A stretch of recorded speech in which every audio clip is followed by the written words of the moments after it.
What is going on, YouTube? PPS back. It is past the prop. We're back for some NBA action. 7-game slate tonight.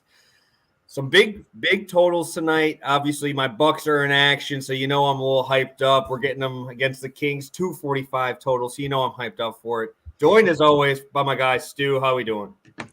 I'm doing great, man. NBA's been up and down for me. I feel like I was killing it right out the All-Star break, and now I feel like I'm getting punched in the face every other day. So it's a new week. It's kind of a reset. I'm excited to put that behind us and turn it around because I need some winners today, especially after my whale mega lock horoscope play of the year. Purdue -5.5 with the 3 points of CLV crushed my soul. So I really need to bounce back after that one. Well, I'm sorry to hear about that. That's the Big Ten for you this entire year. But we have Prop Holiday on the show. We're super happy to have you on. First time joining us. I'm sure we'll try to have you on some more. But how you doing, man? How's NBA been treating you? What's going on, guys? Thank you for having me. Kind of similar to Stu. I was profitable every month, October through January. Then February hit, All-Star break hit, and I've kind of hit a wall, which sucks. But I'm ready to kind of dig out. I mean, it's been tough. You go right before All-Star break, you guys are dragging ass. They're just trying to get into the weekend. And then coming out, it's been rough for me. Hitting a couple hooks, well, it wasn't fun, but starting to get a better read on it. Lines are certainly sharp this time of year. But ready to close out the season strong. So thank you guys for having me on. Yeah, and I got a question for both you guys kind of talking about that is, do you guys, when you're looking at these props now, are you looking for teams that are actually fighting for something? Do you guys look for that? Are you guys looking at these playoff teams? Are you looking at these teams fighting for like those bubble spots? Or are you guys still rolling with a lot of these teams that just have so many injuries that you might get some value? But I brought it up to you, Prop Holiday. I brought that up to you. Malachi Branham just screwed me last night. So like he comes in for 3 minutes, says he's hurt, blah, blah, blah, all this stuff. I don't believe it. They don't care. They want that one pick. So is that something you guys are looking at all? I could kick it to either one of you guys. I don't know if you guys have a take on this. I mean, I could start. I mean, it really depends on the matchup. So if it's a team that's jockeying for something, or it really matters, and they're playing a team like the Hornets or the Pistons or the Pacers, I'm going to probably shy away. There's a good chance it's going to be a double-digit blowout. You have no idea who they're going to trot out there. But then on the other side of that, I'm getting the Pacers and the Pistons tonight. And I'm getting a bunch of guys who are just trying to stay in the league. They're trying to make, Killian Hayes is trying to have a roster spot solidified for next year when Cade comes back. So if I get two bottom of the barrel guys, that interests me because there's some value there. No Marvin Bagley, but maybe James Wiseman's trying to prove who he is. But on the other side of that, if I get Bucks and Pistons, I'm reluctant to go Giannis over 33.5. He's probably going to play, 28, 29 minutes if they blow that one off the water. So. Yeah, no, I think you nailed it right there. I think I'm definitely a little bit more willing to just instantly cut games off. I get a lot of messages. If a game has like a 13-point spread and one of the teams is like the Rockets, I'm pretty much crossing that game off. I think injuries are the biggest equalizer, right? If we have a coach that has some somewhat consistent, roster management and there are injuries, then yeah, I'm definitely willing to kind of take a couple risks on some guys. But I'm mostly just trying to hone in on the teams that are fighting for the postseason, right? The teams that are actually have everything to play for right now outside of just Killian Hayes, trying to stay in America. Hopefully he doesn't get sent back to France. I don't know. Yeah, no, that was kind of the game I was looking at though, because like, dude, you're seeing like Duarte playing 30 plus minutes. You're seeing Nembhard play 30 plus minutes. You're seeing these dudes, they just signed another second 10-day contract to stay on the Pistons because they don't even have enough able bodies to run a full roster out there. So that was definitely what I was kind of looking at too, because it's a decent total for how bad the talent level is in that game. Well, I was looking at both of these teams. Right now, I'm only seeing lines on Hield, Livers, Wiseman, and Killian Hayes. Would love to get a Duarte 3-point line on there. We're not going to get it till 10 minutes before tip-off. We know how this game works. But I think the reason that the point totals are so high, both of these teams are bottom 2 in points in the paint over the last 10 games. So guy like Wiseman sitting at 16.5, yeah, it seems pretty high, but it's interesting. There's no Bagley tonight. Obviously, Bagley was playing the 4, but he could be in for maybe a breakout game for James Wiseman. So these are in the shit teams, these are the ones I'm kind of keep my eye on. Yeah, I would just say the biggest red flag is guys like Casey. These rotations are insane sometimes. Like, you actually need to only have 9 guys available on the roster to trust them. Otherwise, they're going to put in some random 10-day contract you've never heard of, and he's going to play 27 minutes. And like you said, that guy's obviously never going to be listed for a FanDuel or DraftKings line all day. So it's unfortunate. I know all of us have had that experience where we have a guy marked down, whether it's even someone like Livers who's posted right now that you want to bet and you just never get it. But that's the life of an NBA bettor. I don't know if I'll be betting on Livers tonight, but who knows? Maybe he'll win me over.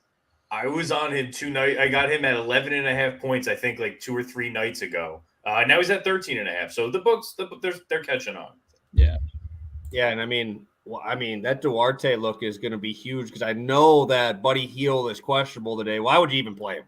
Like, if he sits out, what are you going to do, right? I mean, Nembhard's going to shoot 30 times. You got Duarte, who's never seen a shot he doesn't like. I don't even know another guy who wants to shoot as much as that guy.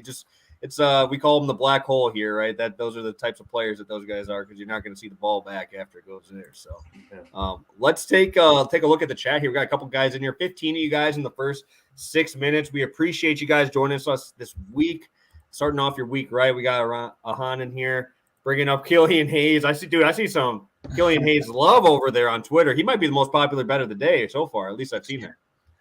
It makes sense, though. He's so bad on offense. He's so offensively limited. And like he said with the points in the paint earlier, that he's just going to be feeding guys, Bagley, Wiseman, everybody out there. So I see why he's popular. But yeah, Killian Hayes is not a fun guy. If you're a Pistons fan, right, that's probably not a guy you like to watch play day in and day out. He's plus 220 on a double-double over on DraftKings. He closed at plus 410 against Indiana on March 11th at plus 410. So books have caught up. It's almost pretty much cut in half him on a double-double. You got to expect assists might be there, but it's just too hard of a handicap for me. I don't know. He's one of the few guys that I'd play 10 plus assists and not double on, by the way. Like, I don't want to Killian Hayes. I don't trust him to score 10 points, which is kind of crazy given that roster right now. But yeah, just give me the assist, if anything. I'm with you. We're talking about Mr. Casey, bringing by our boy Joe here. Jalen Smith, shout out Jalen Smith, had me cashing pretty big on DK his last game because everybody went to Isaiah Jackson. Obviously, Isaiah Jackson did pretty well, but Jalen Smith, when the dude doesn't foul out, man, he's pretty damn good. Dude had like 6 blocks. Dude was just everywhere. You got to love the goggles too, right? I mean, you got to roll with a guy rolling those. So I'm always in for that. So you've been cooking up those prize picks plays. Love to see that you guys are rolling with them here. Killian Hayes makes me want to gouge my hey, if he cashes tickets, if he cashes tickets, it's all right. But yeah, definitely there's I talk about college basketball with Stu. I'm like, hey, just don't turn the game on, right? Just don't even watch it. Just check it at the end. Because you're gonna hate your life for about 2.5 hours. That's like watching my Badgers this year, dude. It was just I won't even watch them. I'll just turn it on with about 3 minutes left and be like, okay, at least I didn't have to suffer through that. Absolutely terrible basketball. So let's take a look at this slate a little bit and talk about our favorite spots. Stu, I'll kick it to you first. What's making the plasma screen tonight? I know there's only a 7-game slate. I'm going to try to be a little different than both of you guys here. I'll let you take first pick, and then I'll kick it over to you, Prop. Yeah, I think it's got to be Suns Warriors for me. I mean, I know it's a little bit of the chalky answer. Normally, I'm giving you the highest total on the slate, but I do think that is a true preview of what we're going to see in a couple months come playoff time, right? Both of these teams don't like each other that much at all. I know we saw a lot of Devin Booker trash talk last time they faced off, and Curry's playing real well right now. I've been enjoying watching the Warriors. Now that I have to watch less Jordan Poole, I'm happy. Like, when Jordan Poole is not on my TV, it's just a better day. So Curry back in that lineup makes the Warriors way more fun to watch. That'll be the plasma screen today. All right, Prob, what's your favorite game? What's the game that's catching your eye on the slate? I know you mentioned a little bit ago about Detroit Indy. Is that a game you're looking at? I guess it's the first game of the night. It'll be on for the first 30 minutes until Utah Miami comes on. So by default, I kind of like to watch some garbage basketball. Obviously, Suns Warriors would have been better with Durant playing. We're not getting that. I got my eye on Bucks Sacramento. I think it's an interesting matchup. We talked about it before, Justin, with Giannis. The Suns and Bucks are both on the front end of a back-to-back. Now, the Bucks playing the Suns tomorrow. It's going to be on NBA TV. It's going to be a primetime game. I think Giannis sits tonight and plays tomorrow against the Suns. I have no inside information. This is just my gut feeling on how that plays out. But I still think Bucks Sacramento is still a good game, even without Giannis playing. So that one caught my eye. And then Minnesota Atlanta is pretty interesting to me. I think it's anytime I can watch Anthony Edwards, I'm happy about it. Jaden McDaniels is a guy I got my eye on. Over 12.5 is interesting. And then just I'm fascinated by how Quinn Snyder is going to be playing for the rest of the season while he evaluates and still tries to make a play-in game. So those two caught my eye. Yeah, no, definitely. I was going to the Minnesota spot.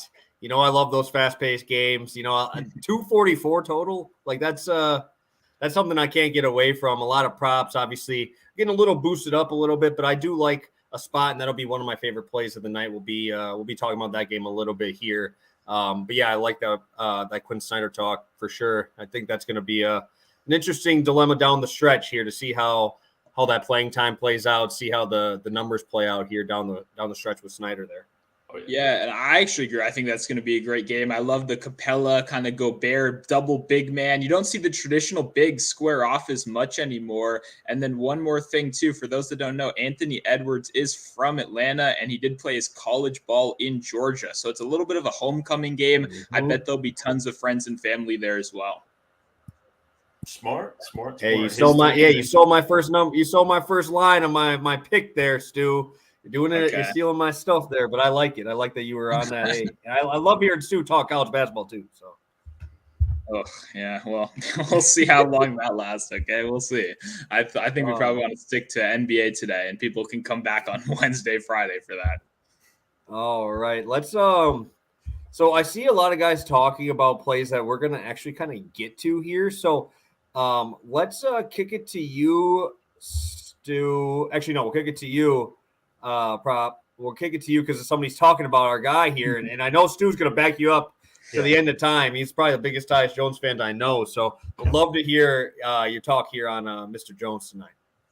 So Tyus Jones over 7.5 assists. I seen it at -125, -130. The -125 I saw in points bet. So he's averaging 14.5 potential assists and 9 assists per game over the last 4 without John Morant. So averaging well over this. He had 17 potential against the Maverick 2 nights ago.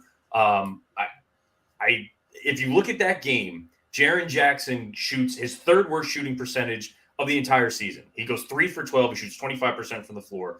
And Jones still hits this number. I think Jaren Jackson has a huge game tonight. Big bounce back spot. And I think Tyus Jones gets this. 7.5 seems very, very low to me. Doesn't seem like the books have adjusted yet. And then you take a look at his ladder. You get 10-plus assists, which he did last game, at +210. And you get 12-plus assists at +600. So that's kind of favorite play, 7.5 on the assists. And if you want some juice, I go with 10-plus and 12-plus for Jones. Yeah, no, I mean, you already kind of said it. I absolutely love this angle. I do pretty confidently believe that he is the best backup point guard in the league, can easily come in and kind of maintain that offense. I like that what you said, that he's still hitting this number even despite some kind of poor shooting performances, but we know he can operate the pick and roll. He can create for himself, and that just opens up so many opportunities, especially when all your guys aren't hitting shots and you're still putting up double-digit assist numbers. So someone I'm going to be talking about was missing. I know Santi Aldama was breaking off the bench in that game, and he still managed to get there. Plus, he has a little bit of a tougher outside matchup. You normally want to attack the Mavericks through the paint with the big men, right? And he's obviously the point guard out there. So I think they're going to be feeding the paint. And yeah, I really like this. I think double-double is pretty much in play every single time he starts. I love Tyus Jones. I'll be with you tonight for sure. He hit this in 3 of the 4 without Ja. This would be 4 of the 5. I do, like you said, the points in the paint with Dallas. They've played well. I look at the last 3 with Dallas points in the paint. They haven't really played. They put up good numbers as far as defensively. Mm-hmm. But then I looked at the matchup. It was the Pelicans. I forget who the other one was. It wasn't as impressive. I mean, obviously, Jaren Jackson has a poor shooting game. But overall, pounding Dallas in the paint is how you get this done. So big bounce back for Jaren Jackson, I think translates to another 9 to 10 assist game for Tyus Jones. Perfect. And we got a little correlation here, Stu. I know you love to do that, so let's talk about it. Yeah, I'm gonna be going over to Dillon Brooks over 1.5 3-pointers. I wish it was just points. That would be nice if I could just get 2 points for the whole game. It's Sounds like a sports book promo. yeah, no, that'll be minus 1,000. That's my other whale lock of the day. But when you do look at it without Ja Morant on the season, he's hit this in 7 of his last 11 games without Ja. A little bit of recent struggles. He's missed it in his last 2, and I think that's why this number went from minus 190, which is what it was when I was trying to bet it last game, to now minus 140, right over just 2 misses. But when you look at those misses, 6 and 7 3-point attempts in those games, the volume is what we're always going to be looking for.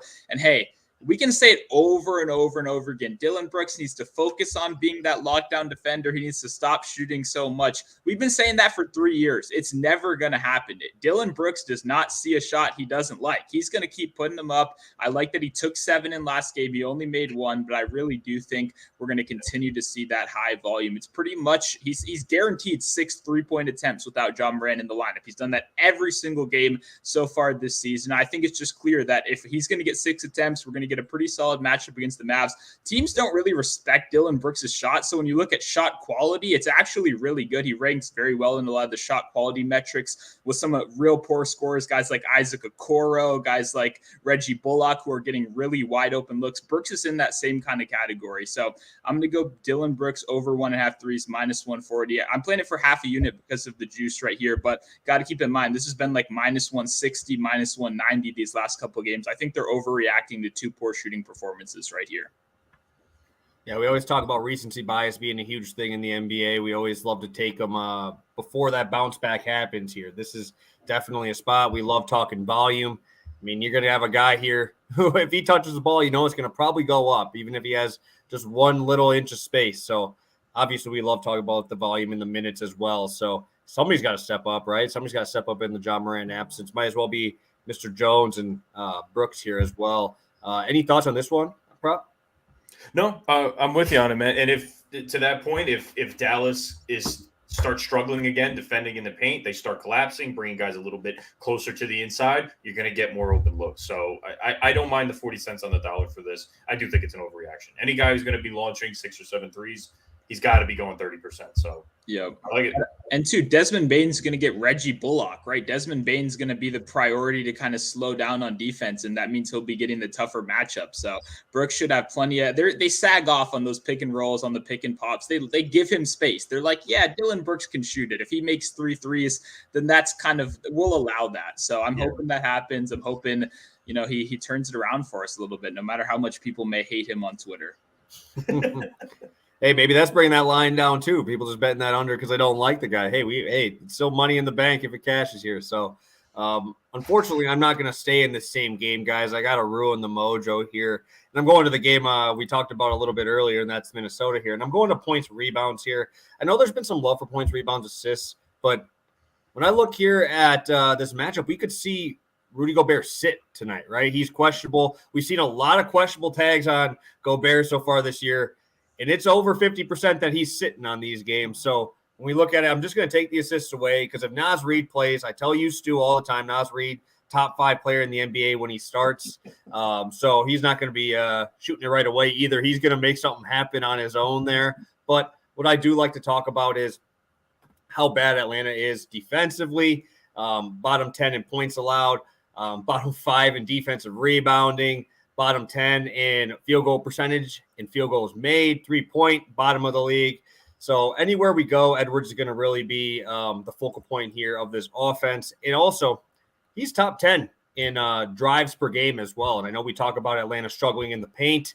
So if Edwards is getting up those threes, he's driving to the bucket and they can't stop him in the paint. I can't get away from this number. I could see him just scoring 32 points straight here, but also just throwing those rebounds in because a lot of threes are going to be tossed up from the Atlanta side. So I think those long rebounds are going to be where he's going to be able to excel and grab some boards here. Over 10 potential rebounds or rebounding chances over his last 10 games.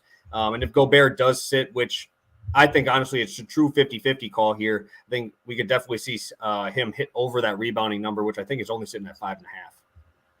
Yeah, I love this spot. I mean, I obviously kind of teased a little bit earlier why I kind of like the narrative part of it as well. But we've had success with these primary scorers versus Atlanta all season long. They really don't have that one shutdown defender that you can really kind of trust to contain. And they also don't double primary scorers that much either, which is always a good sign right here. And yeah, I'm perfectly fine with leaving the assist out too. I remember Anthony Edwards' assist has always been something that, probably should never be higher than like 2.5.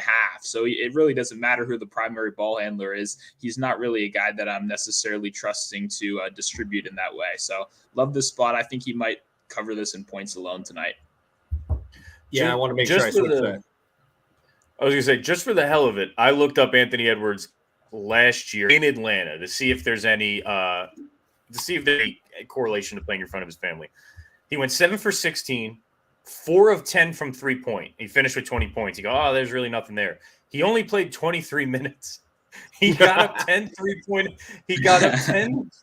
attempts in 23 minutes. I just have the Pro Basketball Reference in front of me. I'm going to assume he got pulled with a light injury, but he was launching 10 threes in 23 minutes. He wants to light it up in front of his friends and family in Atlanta. So I would be all over this. Yeah, I just checked. I saw 32.5 on places. Obviously, 33.5, I guess, is moving. I'm assuming that's because there's been a lot of action on this game as well. But, hey, we'll move it up to 33. I still like it there. I do just like that rebounding look, right? I think that we're still just going to see so many threes tossed up in this game. I would love to find a 3-point attempt line somewhere. I wish books would offer that because I'd be throwing that up there. Yeah. Probably be throwing Trae Young's over up on this one too because this is just good. I just think this could be such a wild game. And they play so fast, it doesn't even have to be efficient to get to this number either. Like you could be like, you could shoot 30 times and shoot 33%, and we're still probably going to get there just on pure volume alone. So I can't get away from Edwards. That's a great look, though, from his last game. I'd love to hear that. Yeah, no, I was kind of curious where you were going with that at first, but I like the 10 threes in 20 minutes. That sounds like Anthony Edwards to me. So, and if we lose Rudy Gobert in this game, then he could put up double-digit rebound potential, right? He's had a couple on the season without Gobert. So love that look right there. And I do see we have a couple of questions for Prop Holiday in the chat. Someone says, Tyus double-double is plus 250. Would you rather do that than 10 assists? I actually had the same exact question for you. So I'm curious, what are your thoughts on that? I would probably just take the assist at 10, the plus 2, the extra 250. I mean, the extra 50. I mean, yeah, he's involved. He's on the floor 35 minutes. I do think it's a big Jaren Jackson game. Obviously, you're on Brooks. I would just take the 10 assists at plus 200, not get too risky with it. But that's just me. Maybe I'm too safe. Yeah, no, I get that. I as just a huge Tyus Jones fan, I actually know he has messed up the double-double a couple times. I know he's landed on 8, so the data kind of would agree with you. But just as a huge Tyus Jones guy, like you said, 35 minutes, probably 12 to 14 shot attempts at a minimum. I would have to say that I think the double-double is very safe and worth it. But I completely understand. He has ruined it a couple times, unfortunately. And to be fair, he does have 4 double-digit scoring in the 4 games that Ja is out. So he is trending in the direction where he's going to put up double-digit points while being the primary point guard in this offense. So I would love to see a larger disparity between 10 assists and a double-double, but it sounds like you can't go wrong either way. Yeah. Beautiful. Beautiful. Let's take a look here. A couple other questions throughout the chat here. Oh, man. You're going to make me talk about Grayson Allen on here. Oh, man. I don't hate it. I'm assuming we both kind of talked about how we think Giannis is out, but I say this every time. You guys love bringing up Grayson Allen on the show, and I get it, guys. Right? He's going to get minutes, whatever. But we have like 4 dudes who do the exact same thing as Grayson Allen, like literally exactly. Right? You're rolling Ingles. Connaughton does the exact same thing. Jay Crowder does the exact same thing. So it's like you might as well just draw a name out of a hat, or just take threes, right? Because I'm sure it's gonna be like 1.5. Maybe 2.5. So I would grab those versus points just because, man, I don't know if I could do it because I'm sure the over 2.5 threes is probably way better pricing. And dude, he's going to end up on 9 with 3 made threes. That's literally what's going to end up happening. So that's what every single one of those dudes do. They're 4 of the exact same player. And yes, it's fantastic for the playoffs, but not for betting on, dude. It's so hard to bet on these guys because it's just, like I said, pick a name out of the hat and which one you think is going to do well. Yeah, I agree with that. I mean, Grayson, whenever he plays, I always just simply do the 2 3s and then I'll pair it with something else. I don't really love getting up to 3. He's probably going to take 5 or 6, but like you said, Ingles is healthy now. He's actually kind of joining that rotation. Crowder is now someone he has to split minutes with. It's just one of those situations where they have a lot of different guys that kind of serve that role. So Alan's saying he's not going to ask about Grayson anymore. Hey, it's fair game. Just I think it's a pretty fair answer that unfortunately they got 3 little white guys and it's real hard to tell which one's going to go off any given day. And then we brought in Jay Crowder. So it's like they're all just going to sit on the 3-point line too. And that's like that. And as much as I would love to give you the best buck advice, you guys can see the posters back there. You can see it, right? But I can't give you a real answer on this because, I mean, you might as well just take it as a live bet because whoever hits the first one's probably getting the ball more often because it's usually just pick your poison early on. And I think you almost want Giannis to be playing for Grayson Allen for those drives and kicks.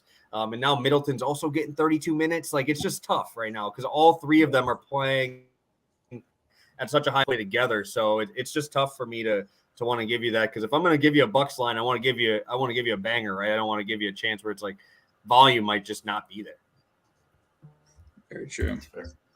All right, a guy I don't think we've seen mentioned on the show before. Prop Holiday's bringing in a new guy to the show. Let's do it. Josh Okogie, Phoenix Suns, over 1.5 3-pointers made. It's -115.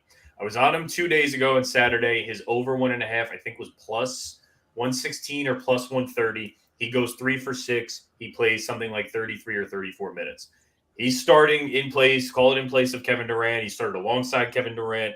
I love Okogie tonight against this Warriors team. So assume he's on the floor for 30 plus minutes. He's playing a Warriors team on the front end of a back-to-back, bottom 5 in 3-point attempts, bottom 5 in 3-point percentage over the last 5 games. When he sees 34 plus minutes, he's hit this line in 7 to 12, so 58% of the time. I think he plays a big amount today. I think he gets that between 33 and 35 minutes. And I think he gets probably 5 or 6 3-point attempts again. They're going to run Devin Booker off the line. It's going to get him some open looks. I think, Stu, you mentioned how Okogie just gets open looks. I think he can knock down 2, and it's -115. Would have loved it at plus money again, but books adjusted a little bit. I still like the line against this matchup. Yeah, and you also get to benefit, obviously, from Chris Paul being the ball handler, right? Nobody finds open looks quite like Chris Paul. And yeah, no, my Discord is going to absolutely love you. They've been hammering Okogie pretty much all season long whenever he gets those starter minutes. So I'm completely in. I didn't expect him to do any of this. I thought he was a defense-only kind of guy, to be completely honest. I didn't even know he had any offensive bag until suddenly he's cashing 15-plus points at like plus 400 once a week. So shout out to Okogie. Saturday night, it was plus 460 for him to make 3 3-pointers. They didn't even give you the option for 4. They didn't give you the option for 5. I threw in one of my lottos. And it did not hit, but the plus 460 did hit. He had a stretch before Kevin Durant was inserted into the starting lineup where he was going 2 of 5, 3 of 6. I think he hit 5 threes at one point in the game. And then Durant came in, and obviously the looks went away. Well, Durant's back out, and I think Okogie, who's going to start, be a key defensive player, especially against this Warriors team where you got to be able to switch. I just think it's a good spot for him. I don't mind the 15-cent juice on this.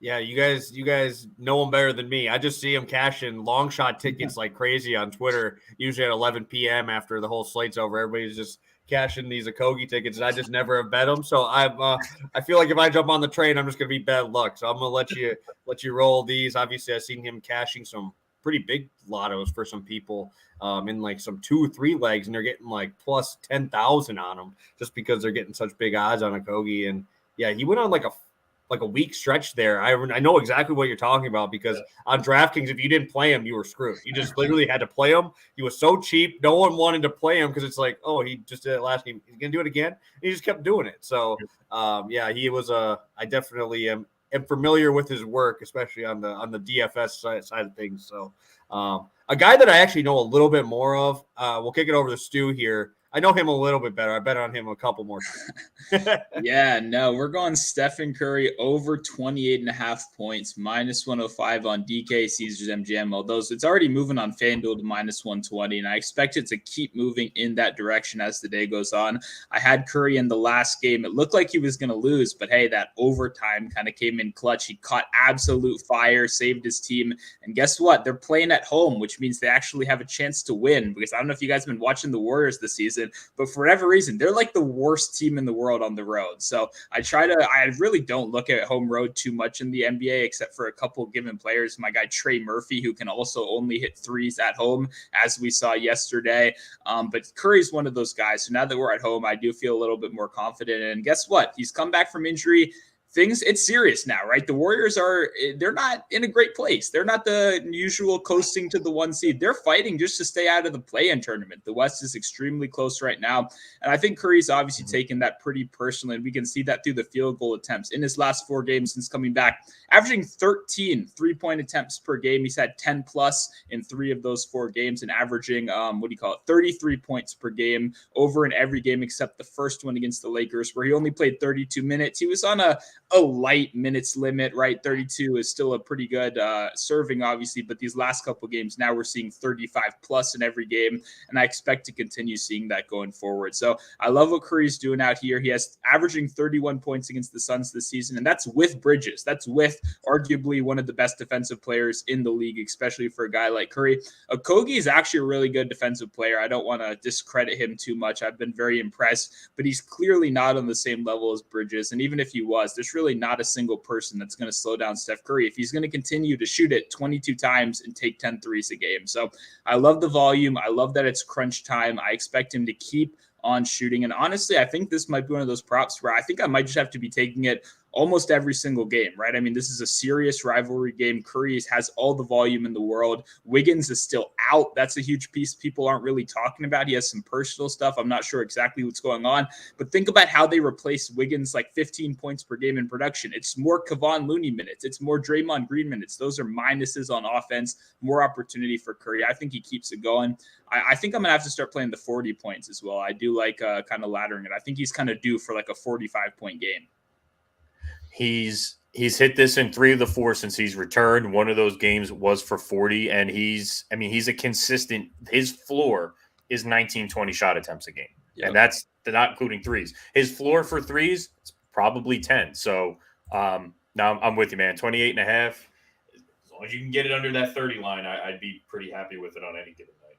Especially, I always love all the tech free throws going to him. You're making every single free throw going to the line. It's just like, Draymond's going to probably find a way to get someone to want to throw a punch at him or something, get a tech, let him shoot some free throws. Dude's shooting 95% from the line every single year. So those are some points that I always like to look at, especially now that I'm in like that college basketball mode a little bit. Like you're looking at free throw attempts, you're looking at free throws made. I mean, there's nobody better than Curry at it. So those are definitely some extra points just to throw in a little extra there.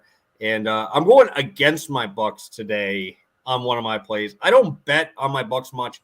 Stu, you know this. I can't bet on my own team very often because every time I do, I'm happy they're winning. Usually it's a blowout, and I only get 28 minutes from my guy that I actually need. So I'm going to be rolling Sabonis here. And we always talk about how you beat the Bucks, right? And it's not in the paint, so I'm not going points as much here. But if Giannis is out, I think that we could definitely see some offensive rebounds from Sabonis. I think we could see a lot of offensive rebound kicks from Sabonis, because I wouldn't be surprised to see him try to double here, especially if you're going to run that high post type of action, because that's where Sabonis really excels on those pass downs and kickouts. This is a spot where we definitely need a couple wins here, especially when the Celtics are kind of struggling a little bit. If we don't have Giannis, obviously that's a huge deal, but that means we're going to probably see a little bit more of like Brook Lopez, Bobby Portis getting those mid-30s minutes there. But looking at Sabonis, again, this dude is just an absolute machine in terms of just chances on things. He is, over his last 10 games, 3rd in rebounding chances at 21. And then obviously going over to passing, right? He's averaging 12.2 potential assists per game over his last 10 games. These numbers are huge for a center. I think we're going to see them hit them. Obviously, we talk about the Kings all the time. I talked to Stewie here about how I think the Kings actually have stuff to make a run here in the playoffs. They just have so many shooters. Like, you can't just guard one of them, right? I don't know how the Bucks are gonna like decide who's guarding who, but you still got Herter, you got Keegan Murray. Obviously, you still got De'Aaron Fox who's shooting pretty well from the outside over the last month. So I can't get away from this number. I'm iffy on the points, which is why I'm going points, rebounds, assists.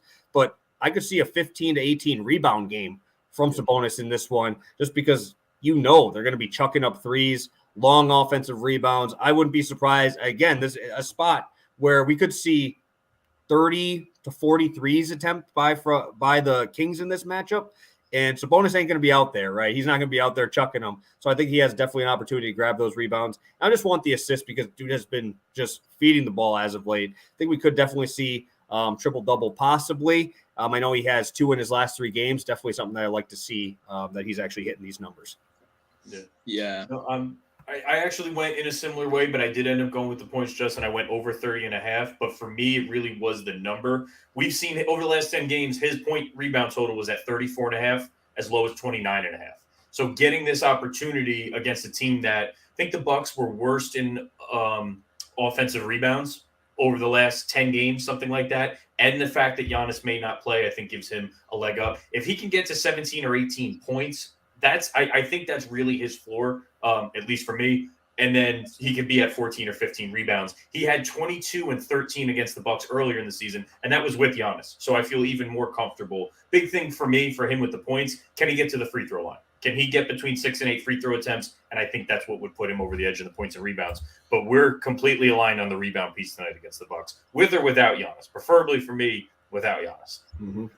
Yeah, no, I mean, I like this angle a lot as well. Sabonis' assists kind of dipped down a little bit in the middle of the season, but now we've seen it kind of trending back to where it was earlier, like you said, with those potential assist numbers too.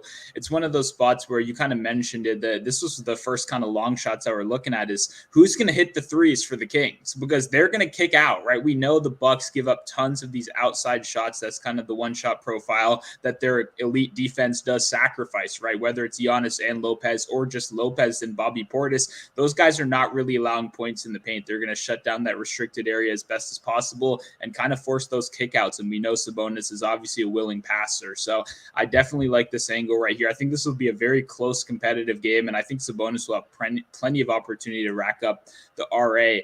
I don't know what Sabonis's recent success has been against Giannis if he does play, but I do remember like a year and a half ago when I was, doing NBA props, I remember I put out an under on Sabonis because his game log against Giannis was absolutely awful back with the Pacers in terms of the points department, not rebounds and assists, but just points alone. I think he has since gotten a little bit better because I do remember losing that bet a year and a half ago. But yeah, I love the RA, and I do think those outside shooters are going to be something to target for long shots. Yeah. My only thing was when that assist line went down, that was when Keegan Murray just started sucking. He had like a 3-month stretch where he just couldn't make anything. Now he's starting to actually get his legs back under him. I think we see that a lot with some of these rookies where they're just not used to this many games. And I think you're seeing Keegan Murray bounce back now a little bit, and that obviously will really help this because like I said, that high post. Sabonis does have a nice 16-foot jump shot now. He didn't used to have it as well when he was with the Pacers. So I think that's going to make it a little harder too. Maybe you do see those doubles for the kickouts, but if we're seeing even one of those guys hitting those threes, I think most of them are going to be going from Sabonis here in this spot. Quick fun stat. If you had to guess who's the best starting 5 in the NBA according to NBA.com advanced stats, who do you think is the best starting 5? Jokic. Oh, wait, like team, 5? Individual team. Okay. So not including their bench, the best 5-man lineup according to NBA advanced stats. Yeah, I don't Do know. they have to have a certain amount of games played? I'll say Celtics, but they do not have to have a certain amount of games played, but I think that actually helps in this metric. It's the Sacramento Kings. It's Barnes, Sabonis, Fox, Herter, and Murray. They played 757 minutes, I think more than anyone else. 52 games played together, more than anyone else. And I think they're like top 5 in offensive rating. So you talked about the Kings making some waves in the playoffs. I think they have the starting 5 to do it. You could put that offensively. You could put that starting 5 up with anyone in the league. Defensively is another story. Bench is another story. But just fun storyline for this Kings team. The fact that they are who they are in the West this year.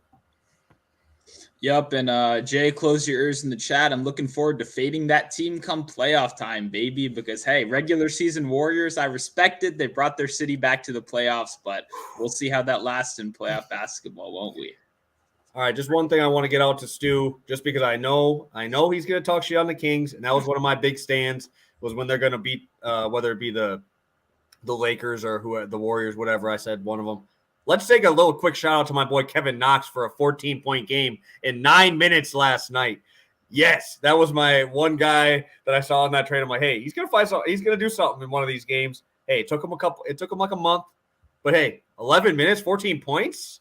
I'll take that all day, baby. Double digits. I don't think so. Prop, we had an argument, right? And he's victory lapping a 14-point game, which I think should probably tell you. I pretty much said Kevin Knox is like never going to be in the NBA again. He's probably one of the worst players in the league. And PBS said he's going to have at least once like really good games this season. And guess what? 14 points is not a really good game. 10 minutes, dude. A really good game for Kevin Knox. How about that? In 10 minutes. Yeah. Let's go. Yeah, he texted me about this last night. That's how important it was to him. I got a text at midnight last night about Kevin Knox, and he was only at 10 points when I got the text. I didn't even know he got 14. I thought 10 was it. So I'm just gonna reject this fully. I don't think he gets a victory lap this yet. Hey, give him them Killian Hayes minutes, baby. Let's see what he puts up, like a 30-piece. I love when the bar is low. I did see Blackbeard in the chat, and this kind of stood out to me. Curry 40, Tyus Jones 10 assists.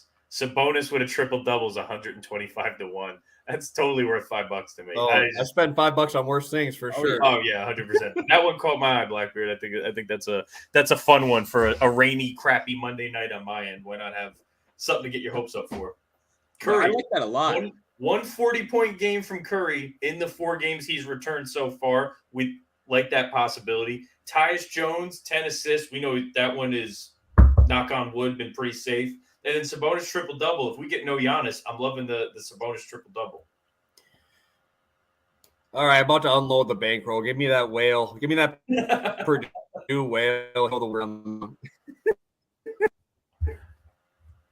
That's always my favorite. I'm surprised Terrence didn't come up with that. Terrence is our guy who comes in here and just throws every single play together, gives us the long shot odds always. So Blackbeard taking his spot on here, but that's wild. That's a big number.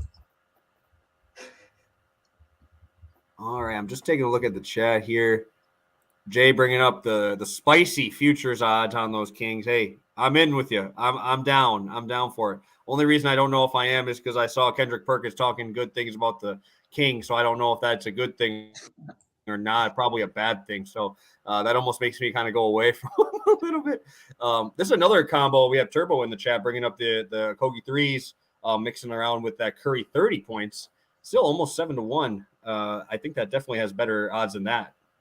That's definitely so Okogie, like I said, I think it was plus 420 or plus 460 alone for him to get those 3 threes the other night. The books have adjusted. They're obviously aware that this guy's going to be launching 5 or 6 a game. And then Steph Curry 30 it's pretty much, that's like minus 130 probably, depending on if you got 28 at minus 105, he's probably like minus 130, minus 135 for a 30-plus game. So decent value there, plus 625. Might want to shop that around for decent odds, but I'd be curious. I don't know if FanDuel dropped the alt lines yet on my boy Okogie. Yeah, I doubt it. FanDuel loves to make us wait, and I'm sure somebody has Bet365 that can load it up, and I'm sure it's like 40 to 1 on Bet365. So that's how it is sometimes. But hey, it's early. People obviously do have some more time to get this in throughout the rest of the day. I'm sure people will be tuning in later. So if you do have a better line, make sure to let us know in the comments. We'll definitely take notice of that. All right, guys. One other question I'm seeing up top here. Josh Green props coming from our boy here. What is your thoughts here? Do you have to wait to see the Kyrie news, or are you just throwing the bomb right away? I like Josh Green a lot. He's another one of these guys that I've been saying is a future wizard for the last couple of years, as well as Tyus Jones, who we talked about earlier. So I'm a huge Josh Green fan. The scoring is not very consistent. I do like RA, hustle player. I love the steals as well, a great defensive player. But I think the biggest thing, I'd probably play PRA just because it is kind of hard to hone down what exactly he's going to excel at. But you definitely do need to wait, in my opinion, for that Kyrie news, because he'll be a huge part of this ball handling team if Kyrie Kyrie's out, but if he's not, then you see the secondary ball handling role go more to Hardy, and he'll be more of a rebounder and kind of defender in that kind of situation. Beautiful. Oh, man. FanDuel's dropping it at even higher odds for that play. Jeez, boys. I might have to shoot up. I'm not going to be able to make it across to Illinois today, but I might be shooting a text to somebody to lock this in for me. Because, man, that's like I said, I spent $5 on way worse things than something that feels way more likely to happen here. You can't get anything for $5 anymore. Inflation's through the roof, man. You can't even get a carton of eggs. So I'd rather have more fun with my $5 this way. It's cheaper than a movie ticket. Oh, I know. Yeah. Let's take a look here. I don't see. Do you guys see any other questions throughout the chat? Any besides the Raider talk that I don't need to hear about? Unfortunately, sorry, Jay. Didn't mean to bash you, but been hearing enough Raider stuff with the Rodgers and the Jets and shit. My guy Ahan Ruda over at Pickswise with me, fellow Pickswise. Make sure you give him a follow and check out his articles. He's a damn good handicapper. He had Xavier Tillman double plus 270. Definitely very interesting with no Steven Adams. So he's a good handicapper to keep your eye out for. Yeah, no, Han's definitely got to join us sometime pretty soon. I was in their player profiler stream shit talking Anthony Richardson the other day. So definitely glad he's returned the favor and hopping in here. So Blackbeard also wants to know, before we head out, any quick March Madness takes from anybody in here? I'll let you two take this one first. You're the college basketball. Sorry. Okay. I'm not college basketball. I'll give my two shitty long shot picks that I put in. I did Providence and Northwestern to make the Final Four, and I odds boosted it at it. It's absurd odds. They probably will make it to the Sweet 16, but I'm not a college basketball guy. I understand Indiana's a very good team. I'm going to start picking it up over the next couple weeks, but let me hear from the college basketball experts. Justin, give me something. Well, it's funny that you talked about Indiana. I actually have Indiana losing first game in the tournament. So I have Indiana down to my boys, one of my favorite teams on the year, and that is the Furman Paladins. I have them winning that first game. I do too. Those are my boys. I love those guys. Have two absolute stud guards. I'm actually going to start recording that region's video here after the show, but I love Furman. I love Bothwell. They got two stud seniors, like I said. I like them, and I really like Kansas State. I think that they can actually beat Marquette if it gets to that point where they're 3 versus 2. They have a very, very, very tough game in first round against Montana State. Mm-hmm. Big Sky represent. Love those guys. I love the Big Sky, but they're bringing Keontae Johnson, the guy from Florida, the Florida transfer, and they also have Noel, who's 18 points a game too. So you have two studs, one being a 6'8" forward, one's a guard. Guard shoots 40% from 3. You know, these are the types of teams that make those runs when you have 2 or 3 scorers that could just go at it. And I think that's a tough team. And I think that a lot of people are riding high on Marquette. I live 15 minutes away from Marquette campus, so I'm probably in the norm here. Hopefully nobody from around the area is seeing this video and going to come at me. But definitely think that Kansas State is a team that's kind of going underlooked because they didn't really perform well in their conference tournament. But they have 2 studs, and I like having 2 big-time scorers on a team when it comes into March. Yeah, no, I mean, the only thing I took UCLA 15-1 to win it all. Before the bracket came out, it was 8-1 pretty much everywhere else. So getting the 15-1 was definitely enough value for me. UCLA's got some experience. Campbell's been playing very well recently. And to be honest, I think they should have beat Arizona. They had 2 guys foul out in that Pac-12 tournament. Arizona didn't really impress me too much. So yeah, that's what I got right here so far. All right, we'll be fighting on that one, Stu. We'll be fighting on that one. I think Zags actually beat UCLA, and then they lose in the Elite Eight to Kansas. I don't like Kansas. I really don't. But I look at this bracket, like they match up so well with everybody. Like Kansas just has, Jalen Wilson is an absolute star. Everybody knows that. Yeah. He's in the top 2-3 in the Wooden Award, but frick, dude, I can't get that region is so tough. But I just don't know. I'd rather trust Mark Few. I think that he's got a chance, right? Nobody's talking about him. This is like the first year in 5 years that no one's talking about Gonzaga making a run. So I'll be on that side, unfortunately, Stu. But UCLA obviously did look really, really, really good in that Pac-12 tournament game. 100%. Yeah, no, I mean, I'm just excited, man. This will be a lot of fun these next couple of days.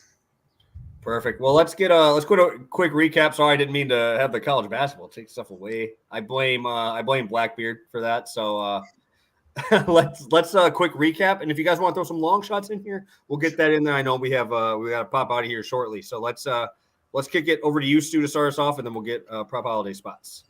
Yep. Started out with Stephen Curry over 28.5 points, -105 over on DraftKings right now. Then we're staying on DraftKings, half a unit play right here. We're going Dillon Brooks over 1.5 threes, -140. You can put aside the hate for just 1 second and hopefully cash a ticket tonight.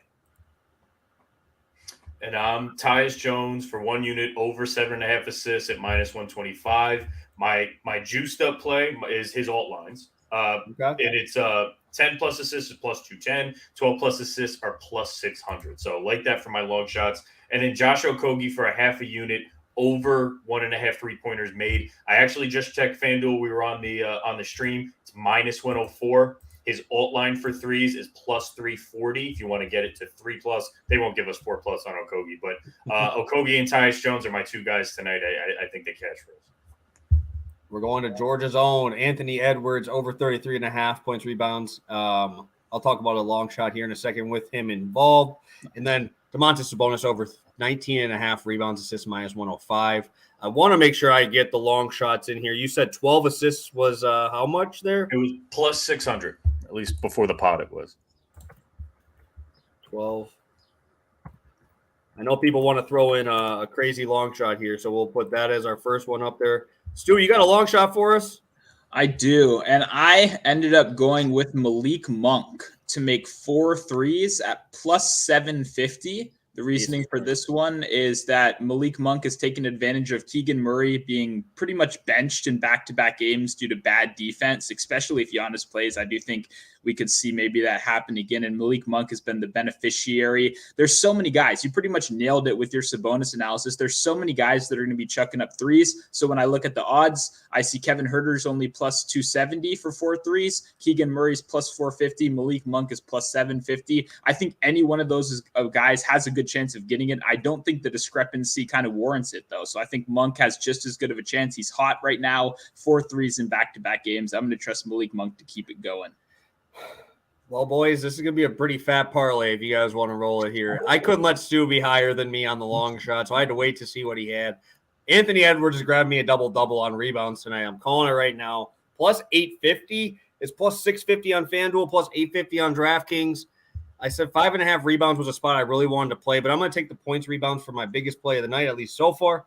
But +850? Come on now. Especially if Gobert is out. My God. This dude could grab 10 boards. He's averaging, like I said, over the last 10 games, over 10 potential rebounds or rebounding chances. So give me your average. Hey, just don't let anybody else grab those numbers, right? You're at home.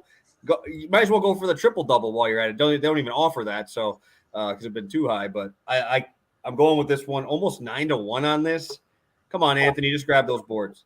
Seven games this season with 10+ rebounds. It's not uncommon, I would say. And Trae Young's more than I actually thought he would have had. Sorry, I didn't mean to cut you off right there. I was going to say Trae Young is also taking like 13 threes in back-to-back games as well. So if we keep seeing that kind of volume, then it's going to be long rebounding galore in this game. Yeah, you know, wants to put up big numbers. Like you said, at home, I love that you brought that up. That's huge. I think that he's obviously going to be going right at every opportunity he has to get the ball. I'm sure he's going to go at it. So, all right, guys, gave out our 6 plays, gave out our long shots. We appreciate you, Prop Holiday, jumping on with us, first time joining us. Tell the people where they can find you, where you're making your content, where can everybody grab some plays from you.